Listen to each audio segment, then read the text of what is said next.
Hello and welcome to my YouTube channel Pariksha forum classes. Pariksha forum classes means PFC classes by Vivek sir में मैं सभी लोगों का स्वागत करता हूं। आज हम डिस्कस करेंगे क्लास 10th की फिजिक्स का जो चैप्टर है, ठीक है, इलेक्ट्रिसिटी। और इलेक्ट्रिसिटी का हमने एक पार्ट अपलोड कर दिया है, ये सेकेंड पार्ट है, जिसमें आज हम बात करेंगे ओम्स लॉ के बारे में। बात करेंगे किसके बारे में? बात करेंगे ओम्स लॉ के बारे में, ठीक है। इम्पॉर्टेंट है ये एग्जामिनेशन पॉइंट ऑफ व्यू से, तो बहुत ही छोटा टॉपिक है बट बहुत ज़्यादा इम्पॉर्टेंट है। तो आज हम डिस्कस करेंगे इसमें कि ओम्स लॉ क्या है, क्या उसकी कंडीशंस होती हैं, क्या उसके फार्मूलाज होते हैं, और इस सर्किट डायग्राम के माध्यम से हम समझेंगे कि कैसे फ्लो ऑफ इलेक्ट्रॉन होता है और कैसे फ्लो ऑफ इलेक्ट्रिसिटी होता है किसी भी इलेक्ट्रिक सर्किट में। स्टार्ट करते हैं। देखिए, सबसे पहले क्या क्या कहा गया कि यहाँ पे देखो लिखा है डेफिनेशन ऑफ ओम्स लॉ। तो ओम्स लॉ क्या कहता है? तो Ohm's law state that electric current flowing through a conductor, क्या कह रहा है कि विद्युत, क्या बोलता है? विद्युत बोलते हैं ना, इलेक्ट्रिक करंट को क्या बोलते हैं? विद्युत, ओके। और यहाँ पे कंडक्टर के थ्रू क्या होता है? वो फ्लो करता है। Is directly, please note down, directly proportional to the voltage and inversely proportional to its resistance, okay. यानी कि इलेक्ट्रिक करंट मतलब क्या होता है? विद्युत होता है। कंडक्टर मतलब क्या होता है? चालक, ओके, चालक। अब वोल्टेज हो गया, ठीक है, और इन्वर्सली प्रोपोर्शनल किसके? रेजिस्टेंस की। तो ये इस फिगर में देखिए, इस डायग्राम में देखिए क्या है लिखा हुआ है कि कह रहा है कि करंट डायरेक्टली प्रोपोर्शनल आई है कि नहीं है जी? हाँ, डायरेक्टली प्रोपोर्शनल आई है कि नहीं है? बिल्कुल है। ये देखिए, तो current is directly proportional to I. यहाँ पे जो जो ये सिंबल बना है ऐसे, ये सिंबल होता है प्रोपोर्शनलिटी का, ठीक है। क्या होता है? प्रोपोर्शनलिटी का।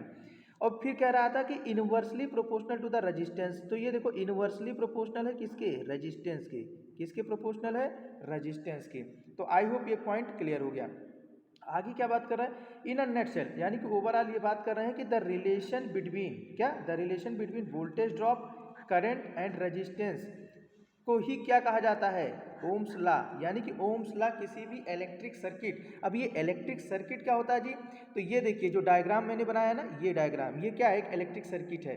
ये भी क्या है? एक इलेक्ट्रिक सर्किट है। लेकिन अब इस सर्किट डायग्राम में हम ये कोशिश करेंगे कि इन दोनों सर्किट में डिफरेंस क्या है, इन दोनों सर्किट में क्या है? डिफरेंस। लेकिन उसके पहले हम कुछ अलग बात करते हैं इस बीच वाली स्लाइड की, ठीक है। बीच वाली स्लाइड की बात करते हैं, इस स्लाइड की बात करते हैं, ठीक है।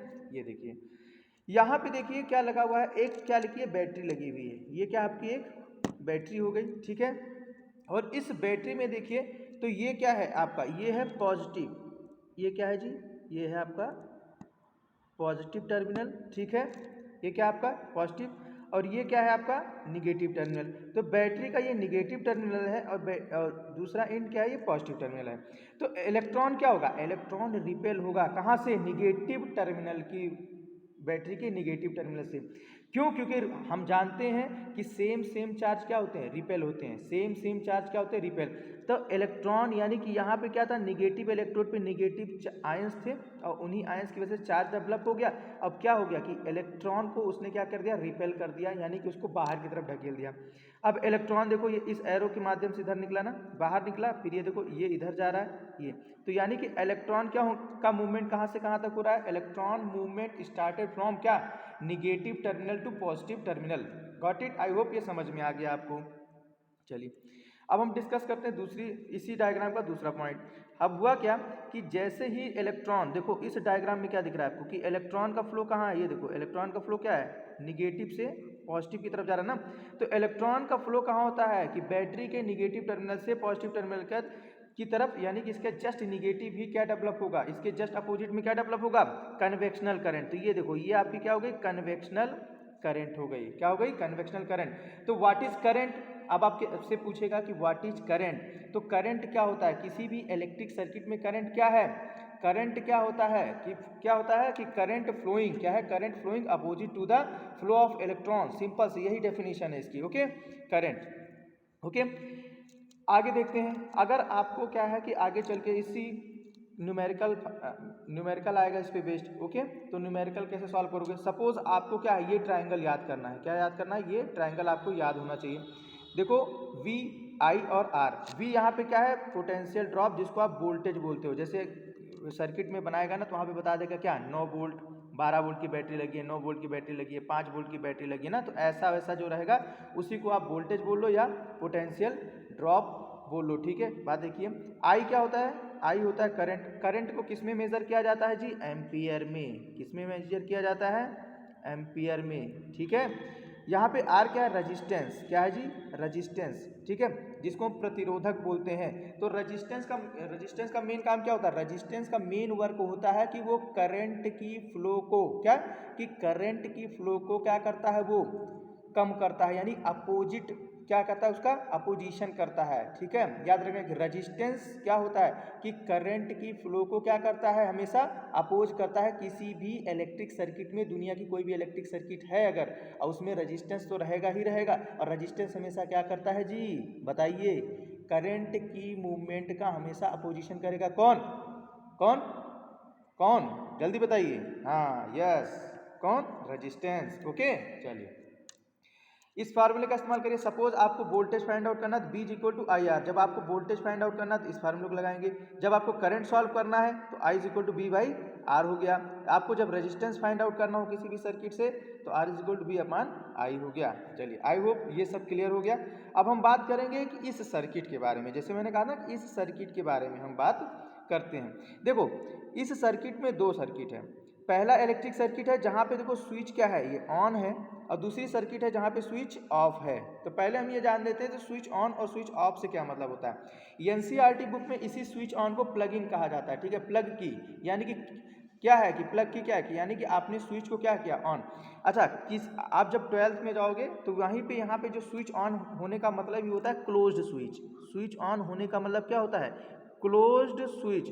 तो कह सकते हो कि current always flow from closed switch. Okay, current always flow from closed switch. Okay, current हमेशा क्लोज स्विच से ही फ्लो करेगा। और स्विच ऑफ का मतलब हो गया कि क्या, कि सर्किट क्या हो गई जी? ओपन। सर्किट क्या है? ओपन है। सर्किट क्या है जी?